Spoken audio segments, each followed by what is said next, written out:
Henesis Kabanatang 11. At nagsidating ang dalawang anghel sa Sodoma, nang nagtatakip silim. At si Lot ay nakaupo sa pintuan ng bayan ng Sodoma. At sila'y nakita ni Lot. At nagtindig upang salubungin sila, at iniyukod ang mukha sa lupa.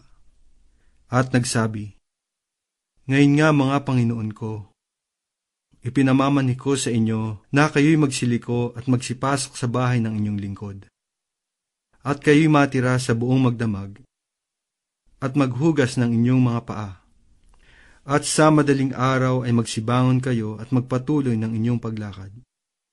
At kanilang sinabi, "Hindi, kundi sa lansangan mananahan kami sa buong magdamag." At kanyang pinakapilit sila, at sila'y nagsiliko, at nagsipasok sa kanyang bahay. At sila'y kanyang pinaghandaan, at ipinagluto ng mga tinapay na walang liwadura, at nagsikain. Datapwat bago nagsihiga, ang bahay ay kinulong ng mga tao sa bayan sa makatuwid bagay ng mga tao sa Sodoma, na mga binata at gayon din ng mga matanda ng buong bayan sa buong palibot. At kanilang tinawagan si Lot at sinabi sa kanya, "Saan na nga roon ang mga lalaking dumating sa iyo ng gabing ito? Ilabas mo sila sa amin upang kilalanin namin sila." At nilabas sila ni Lot sa pintuan at isinara ang pinto sa likuran niya. At sinabi niya, "Ipinamamanhi ko sa inyo mga kapatid ko, na huwag kayong gumawa ng ganyang kasamaan. Narito, ngayon, may dalawa akong anak na babae na hindi nakakilala ng lalaki. Ipinamamanhi ko sa inyo na sila'y aking ilalabas sa inyo at gawin ninyo sa kanila ang magalingin ninyo sa inyong paningin. Huwag lamang ninyong gawa ng anuman ang mga lalaking ito. Yamang sila'y nanga sa silong ng aking bubungan." At sinabi nila, "Umurong ka." At sinabi pa nila, "Ang taong ito'y naparito upang makipamayan, at ibig niyang maging hukom. Ngayon nga'y gagawin ka namin ng lalong masama kaysa sa kanila." At kanilang pinagtulakan ang lalaking si Lot, at nagsilapit upang sirain ang pintuan. Datapwat iniunat ng mga lalaki ang kanilang kamay, at binatak si Lot sa loob ng bahay, at kanilang sinarhan ang pintuan. At ang mga taong nanga sa pintuan ng bahay ay mga pinagbulag nila, ang muntit malaki. Ano pat sila'y nangayamot sa paghahanap ng pintuan. At sinabi ng mga lalaki kay Lot, "Mayroon ka pa ritong kamag-anakan, ang iyong mga manugang, at ang iyong mga anak na lalaki at babae, at ang lahat ng iyong tinatangkilik sa bayan, ay ipag-aalis mo sa dakong ito. Sapagkat aming lilipulin ang dakong ito dahil sa napakalakas ang kanilang sigaw sa harap ng Panginoon. At kami ay sinugo ng Panginoon upang aming lipulin." At si Lot ay lumabas, at pinagsabihan niya ang kanyang mga manugang na nag-asawa sa kanyang mga anak na babae, at sinabi, "Magtindig kayo, magsialis kayo sa dakong ito, sapagkat gugunawin ng Panginoon ang bayan." Datapwat ang akala ng kanyang mga manugang ay nagbibiro siya. At nang umumaga ay pinagpagmadali ng mga anghel si Lot, na sinasabi, "Magbangon ka, ipagsama mo ang iyong asawa at ang iyong dalawang anak na babae na narito. Baka pati ikaw ay madamay sa parusa sa bayan." Datapwat siya'y nagluluwat, at hinawakan ng mga lalaki ang kanyang kamay, at ang kamay ng kanyang asawa, at ang kamay ng kanyang dalawang anak na babae, sa habag sa kanya ng Panginoon.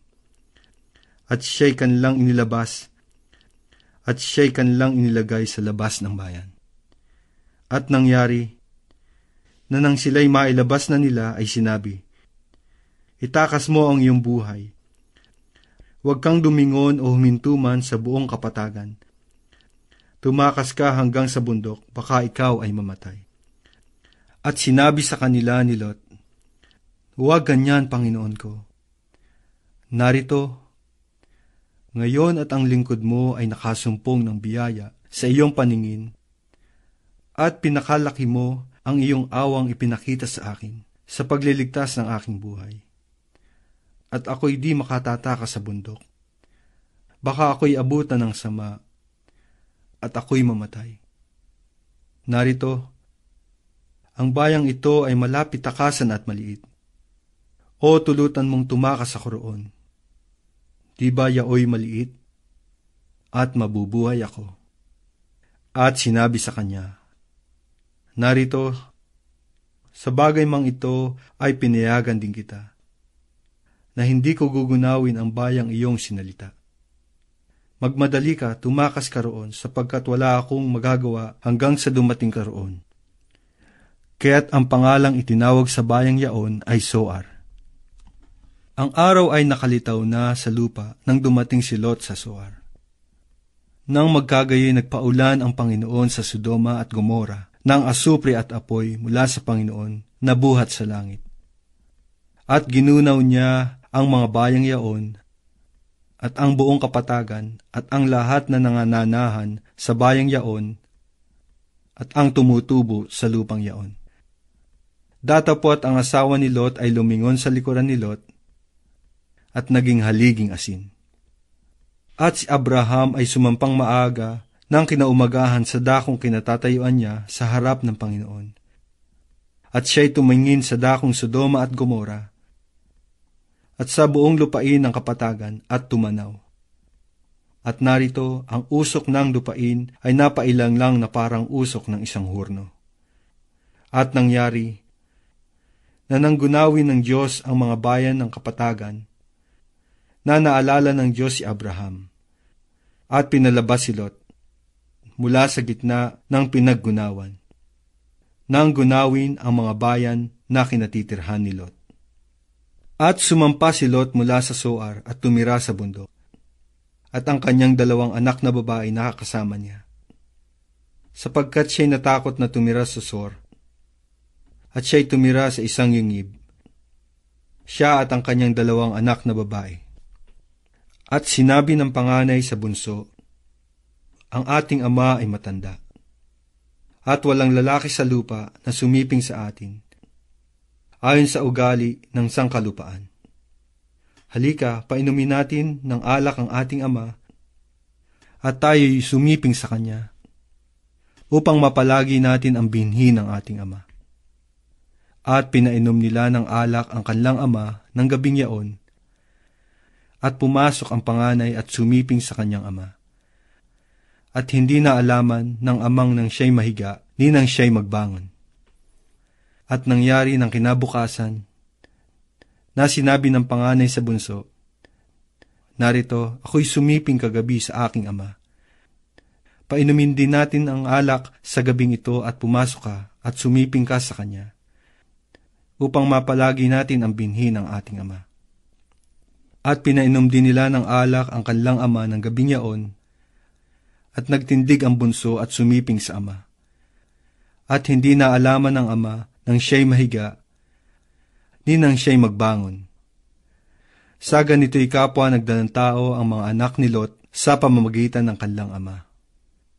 At nanganak ang panganay ng isang lalaki, at tinawag ang kanyang ngalang Moab, na siyang ang ama ng mga Moabita, hanggang sa araw na ito. At ang bunso ay nanganak din ng isang lalaki, at tinawag ang kanyang pangalang Benami, na siyang ang ama ng mga anak ni Amon, hanggang ngayon.